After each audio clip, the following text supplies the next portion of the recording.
Can I ask, why Britain and why now? And you've described this deal as a full and comprehensive deal, and yet we've just heard from Mr. Mandelson it's the end of the beginning. Clearly, there's much more work still to do. Yeah.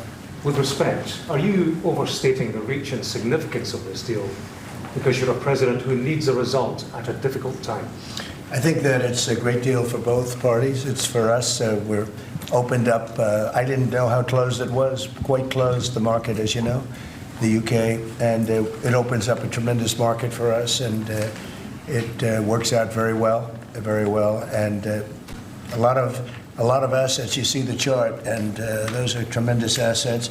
But we've been trying, and when you say why us, meaning your country, we've been trying for years, and they've been trying for years to make a deal, including when I was in the, first term. It would always be people talking, but they weren't getting it done. But for 25 years before that, they were trying always to make a deal, a very significant deal. I actually, until I looked at the numbers, I didn't realize this is a very conclusive deal, but we think we can grow it even from that. But this is a maxed out deal, not like you said it. You said it really incorrectly. Listen, I've got exciting breaking news.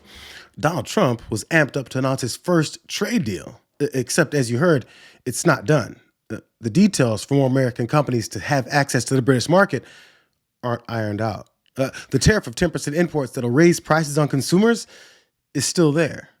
Wait, what the f are we doing here? So what does Britain have to do for you to drop the baseline 10% tariff that you're maintaining? Well, I think that's set because that has to do with a lot of different things, including past. There are a lot of past things that we talk. This is very inclusive. We included everything, and that's pretty well set. Yeah, please. Yeah, Mr. President, the 10% baseline tariff remaining in place, is that a template for these future trade deals? You say you're going to keep it here. No. Is it going to stay in every case? No, that's a low number.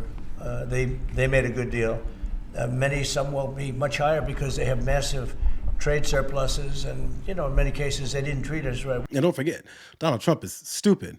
He doesn't even realize that people who know what's going on are letting it be known that this doesn't do anything except announce a potential to iron out some details that won't likely result in prices going down. It's why he didn't like the fact that reporter from Sky News asked him if he's just having this press conference to look like he's gotten something done, because that's what he's doing. Because business has slowed down, as you mentioned, we're seeing as a result, the ports here in the U.S., the traffic has really slowed, and now thousands of dock workers and truck drivers are worried about their jobs. That means we lose less money. When I see that means we lose less money. Look, China was making over $1 trillion, 1.1 trillion, in my opinion. Different numbers from 500 billion to $1 trillion or $1 trillion. I think it was 1.1 trillion. And frankly, if we didn't do business, we would have been better off. Okay, you understand that.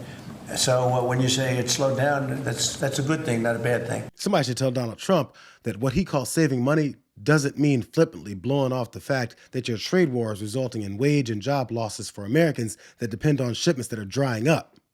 Does he not realize that shipments have products on them that are then delivered to stores where people buy those products?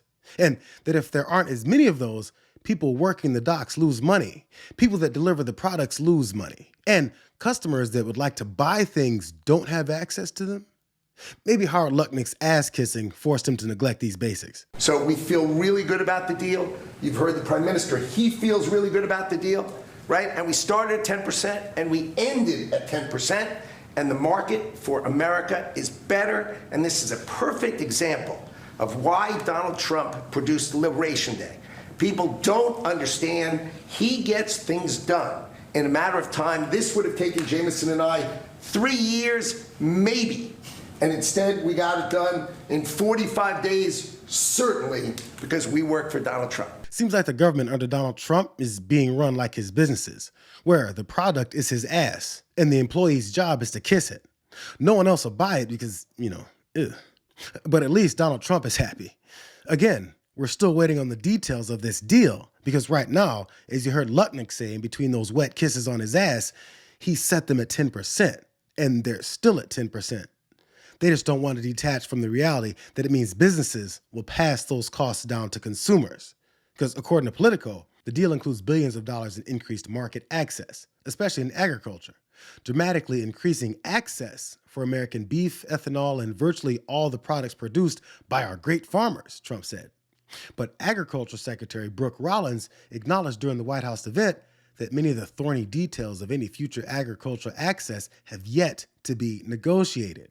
And a spokesperson for Starmer's office made clear UK leaders are not going to lower British food standards, which is the main barrier to U.S. ag exports there. So that access is gone. As part of the bargain, the Trump administration agreed to lower its 25% additional tariff on auto and auto parts to 10% for the first 100,000 cars entering the U.S., and to replace a 25% tariff on steel and aluminum imports with a new alternative arrangement the two countries will negotiate, which hasn't happened yet and will land someplace no one knows, while Howard Lutnick celebrates. Senator Ron Wyden said, "When I heard the news about a quote-unquote deal with the UK, I was skeptical. After today's press conferences, I still am." The details aren't even finalized. There's not much there. Howard Lutnick has said the 10% tariffs Trump slapped on the UK aren't even going away. That means American families and businesses are going to keep getting hammered with Trump's reckless global tariffs that are driving up prices, he said. Last part. A leading U.S. business group called the deal a step in the right direction, but said it needed to see more details before fully welcoming the pact.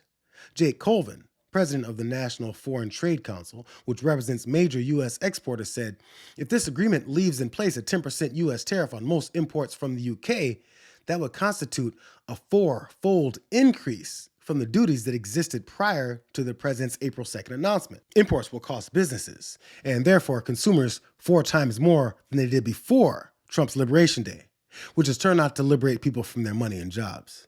And they said this was a deal that other countries won't even likely get. With companies like Ford and Mattel recently saying they're going to raise prices on certain products, how long do you think the American public is going to be patient and wait for you? Well, I think they're saying that just to try and negotiate deals with me. They're not.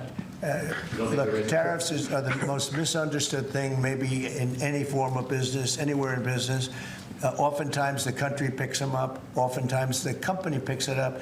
The people don't pick it up, okay? The people don't pick it up. And if Ford did that, they wouldn't sell any cars. And if Mattel, I don't know, I'm not so sure. They also said, they're the only country I've heard, they said, well, we're going to go counter. We're going to try going someplace else. That's okay. Let him go, and we'll put 100% tariff on his toys, and he won't sell one toy in the United States, and that's their biggest market. I heard that. I mean, I watched this guy talking about how I'm going to go counter. I said, well, I wouldn't want to have him as an executive too long. So he doesn't expect the companies to pass the increased costs to consumers, which they would. So he must expect them to absorb the costs themselves, which is opposite of the business model in a capitalistic America. And his answer to that standoff is to slap more tariffs on them if they move operations in order to continue to be in the business to make money. He really thinks that just because he says something, it transcends all reality and makes his fantasies then come true. But hey, don't worry. The best thing he got in this deal that's absolutely void of any details that make it a deal is another discount on an expensive car. Just for him. Watch the rich guys throw their heads back and laugh about their personal agreement to save Trump money, while dock workers and drivers lose work. We've had just a very special relationship with them. Like, I won't do that deal with cars. I mean, unless somebody shows me that there's another kind of a car that's comparable to a Rolls Royce, and there aren't too many. This is a good commercial for Rolls Royce. They're going to order a lot of cars. Mr. President, I wonder whether you'd like to buy. Well, the last time this happened, I ended up... I would be happy to suggest a discount, obviously a very modest discount. We have to protect our profit margins. I've had many of them, actually. The last time that happened, I ended up buying a Tesla.